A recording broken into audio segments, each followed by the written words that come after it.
Polling లో భాగంగా చెన్నైలో ఎన్నికలు జరుగుతున్నాయి. పోలింగ్ సరళ ఎలా ఉందని డీటెయిల్స్ దినకర్ అప్డేట్ చేస్తారు. దినకర్,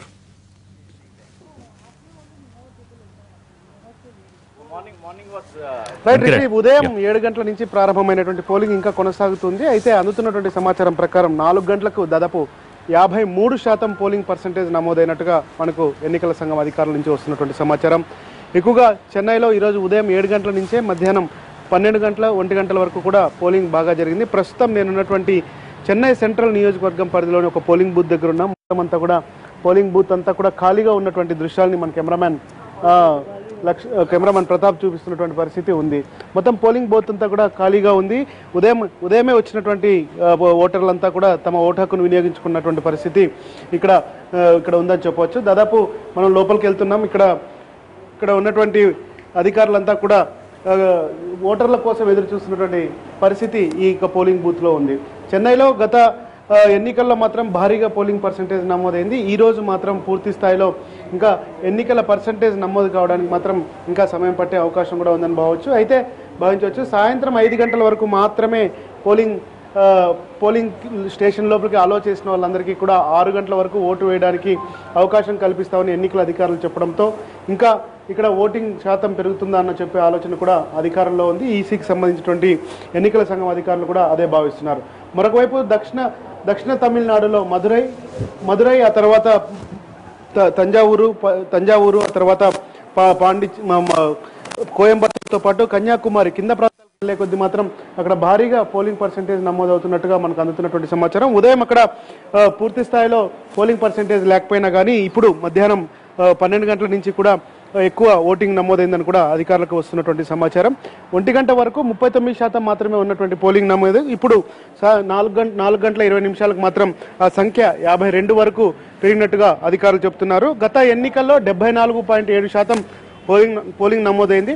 ఈ ఎన్నికల్లో మాత్రం అది దాటుతుందా లేకపోతే ఇంకా ఏమైనా తగ్గుతుందా అన్న దానికి సంబంధించి కూడా అధికారులు ఎదురు చూస్తున్నటువంటి పరిస్థితి ఉంది. అయితే డిఎంకే ఒక ఎన్నికల సంఘం అధికారులకు ఒక ఫిర్యాదు ఇచ్చింది.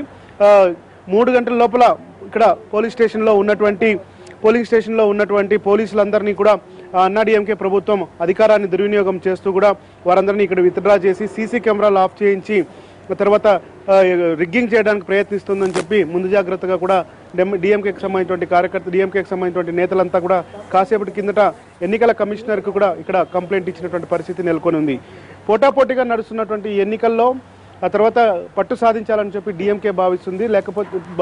అన్నా డిఎంకే మాత్రం పట్టు నిలుపుకోవాలని చెప్పి పూర్తి స్థాయిలో ప్రయత్నం చేస్తున్నటువంటి ఈ పరిస్థితుల్లో మాత్రం ఈ ఎన్నికల 2 పార్టీలకు కూడా కీలకంగా మారినటువంటి పరిస్థితి ఉంది. ఈ పార్లమెంట్ ఎన్నికలతో పాటు అంటే 38 పార్లమెంట్ స్థానాల ఎన్నికలతో పాటు 18 అసెంబ్లీ నియోజకవర్గాలకు ఉప ఎన్నికలు జరుగుతున్నటువంటి నేపథ్యంలో వాటితో పాటు మరో 4 స్థానాలకు కూడా వచ్చే నెల 14వ తారీఖున ఎన్నికలు జరిగే అవకాశం ఉంది. సో ఎన్నికలు జరుగుతాయని ఇప్పటికే నిర్ణయం తీసుకున్నారు. అంటే ఈ మొత్తం 22 అసెంబ్లీ స్థానాల్లో ఒకవేళ డిఎంకే అన్ని స్థానాల్లో గెలిచినా లేకపోతే అన్నా డిఎంకే పార్టీ కొన్ని స్థానాలు ఓడిపోయినా కానీ పూర్తి స్థాయిలో తమిళనాడులో లెక్కలు మారుతాయని చెప్పుకోవచ్చు. ఎందుకంటే ఇప్పటికే అన్నా డిఎంకే ప్రభుత్వం అంపశయ్య మీద ఉన్నటువంటి పరిస్థితి ఉంది. తక్కువ మెజారిటీ కలిగినటువంటి ప్రభుత్వంగా ఉన్నటువంటి పరిస్థితి ఉంది. అయితే కోర్టు జోక్యం చేసుకోవడంతో ఇప్పుడు ప్రస్తుతం అన్నా డిఎంకే ప్రభుత్వం నడుస్తుంది. ఒకవేళ ఈ ఎన్నికలు జరిగే పోలింగ్ పర్సెంటేజ్ మీద మధ్యాహ్నం 2 గంటల వరకు అందుతున్నటువంటి సమాచారం ప్రకారం అయితే మనకు అసెంబ్లీ నియోజకవర్గాలకు సంబంధించి దాదాపు 52% పోలింగ్ నమోదైంది.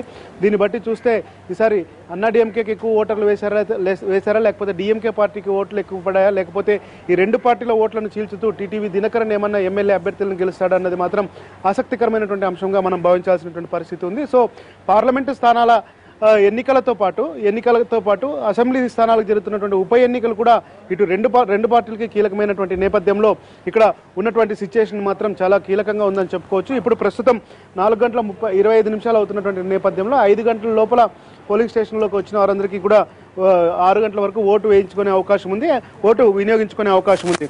అయితే మదురైలో మాత్రం మదురై వసంతోత్సవాలు జరుగుతున్నటువంటి ఈ నేపథ్యంలో అక్కడ రాత్రి 8 గంటల వరకు కూడా ఎందుకంటే మధ్యాహ్నం 12 గంటలైనా కానీ ఇక్కడ ఓటు వేయడానికి అవకాశం లేకుండా ఎవరు కూడా పోలింగ్ బూత్లకు రాలేదు. భక్తులు అంతా కూడా మధుర మీనాక్షి ఆరాధనాశ్రమంలో ఉండడం మూలంగా ఇప్పుడు రాత్రి 8 గంటలకు అక్కడ భారీగా 8 గంటల వరకు పోలింగ్ జరిగే అవకాశం ఉన్నటువంటి నేపథ్యంలో భారీగా ఓటింగ్ జరుగుతుందని చెప్పి 2 పార్టీలు కూడా భావిస్తున్నాయి. సో ప్రస్తుతం తమిళనాడులో పోలింగ్ ముగియడానికి కేవలం 2 గంటలు మాత్రమే ఉన్నటువంటి పరిస్థితి ఉంది. ఈ లెక్కన చూసుకుంటే గత ఎన్నికల్లో 74.7% మేర పోలింగ్ నమోదైంది. ఈసారి ఆ సంఖ్య దాటుతుందా లేకపోతే ఎంత అన్నది మాత్రం వెయిట్ చేయాల్సినటువంటి పరిస్థితి ఉంది. రెండు పార్టీలకి మాత్రం ప్రతిష్టాత్మకంగా మారిందని చెప్పుకోవచ్చు. అన్నాడీఎంకే బీజేపీ సాయంతో, తర్వాత డిఎంకే కాంగ్రెస్తో అలయన్స్తో పెట్టుకోవడం మూలంగా కూడా కాంగ్రెస్ డిఎంకేలు ఇప్పుడు అధికార పార్టీలో ఉన్నటువంటి ఓట్లు చీల్తే మాత్రం ఖచ్చితంగా డిఎంకే మెరుగైన స్థానాల్లో ఉంటుందని చెప్పి ఇక్కడ రాజకీయ విశ్లేషకులు అభిప్రాయపడుతున్నటువంటి పరిస్థితి నెలకొని ఉంది.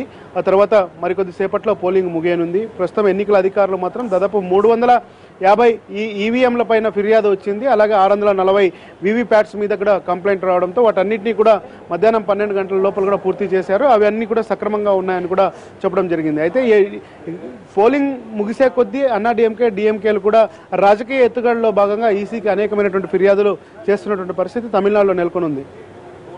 Right, thanks Dinakar for the updates.